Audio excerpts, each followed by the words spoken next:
మహాతలం మాయాదర్పణం మొదటి భాగం. ప్రకృతి విలయం మొదలైందా అన్నట్టుంది భీకరమైన వాతావరణం.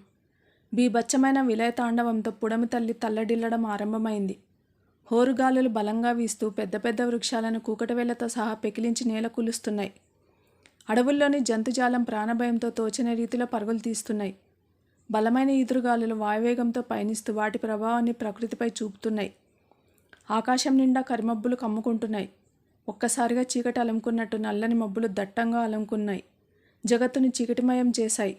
ఈ ప్రకృతి బీభత్సాన్ని చూస్తూ అన్ని రాజ్యాల ప్రజలు, అన్ని దేశాల జనులు భయకంపితులవుతున్నారు.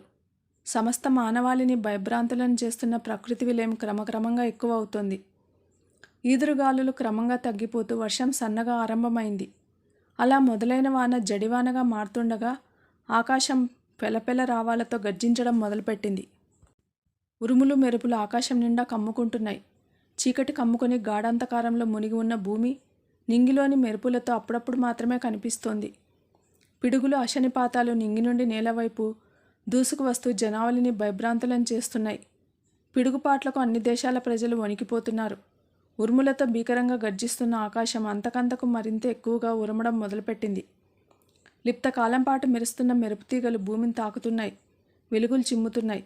భూమి మీద ఉండే సమస్త జనులు ఏం జరుగుతుందో, ఏం జరగబోతుందో అనే ఆందోళనతో తల్లడిల్లుతున్నారు. ప్రాణాల అరచేతిలో పెట్టుకున్నారు. ఉరుముల దాటికి ఉలిక్కి పడుతూ మెరుపుల దాటికి మిరుమిట్లు కొలుపుతున్న ప్రకృతిని చూసి భయవిహ్వలులు అవుతున్నారు. అన్ని దేశాల్లో ఒకే తీరుగా కుండపోత వర్షం మొదలైంది. ఒక దేశం నుండి ఇంకొక దేశానికి వర్తమానం అందించే వీలు లేకుండా జడివాన జడిపిస్తోంది. ఇలాంటి ప్రకృతి విలయాన్ని తామెప్పుడూ కనీ విని ఎరగమని తలపండిన వృద్ధులు చెప్తున్నారు. అన్ని దేశాల రాజులు, ప్రభువులు ఈ విపత్కర పరిస్థితిని ఎలా ఎదుర్కోవాలో అర్థం కాక కుదేలవుతున్నారు. ఆస్థాన పండితులను, దైవజ్ఞులను ఆహ్వానించి వారి ద్వారా ప్రకృతి ప్రకోపానికి కారణాలు అన్వేషిస్తున్నారు. జడివాన కుండపోతగా కురవడం అంతకంతకు పెరుగుతోంది. మిన్ను మన్ను ఏకమయ్యాయి. సముద్రాలు ఉప్పొంగుతున్నాయి.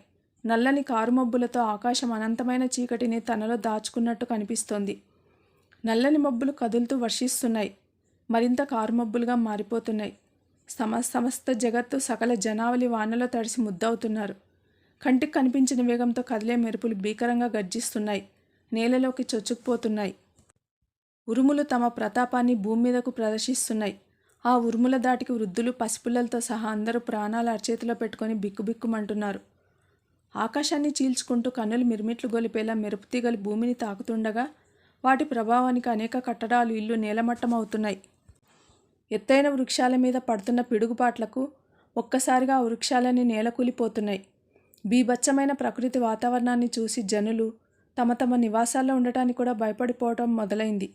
అన్ని దేశాల రాజులు, అన్ని రాజ్యాల ప్రజలు దేవుణ్ణి ప్రార్థించడం మొదలుపెట్టారు. తర్వాత ఏం జరిగింది? ఈ ప్రకృతి ప్రకోపానికి కారణమేమిటి? వింటూనే ఉండండి మహాతలం మాయాదర్పణం. Shri Sudhamayya writings and media works.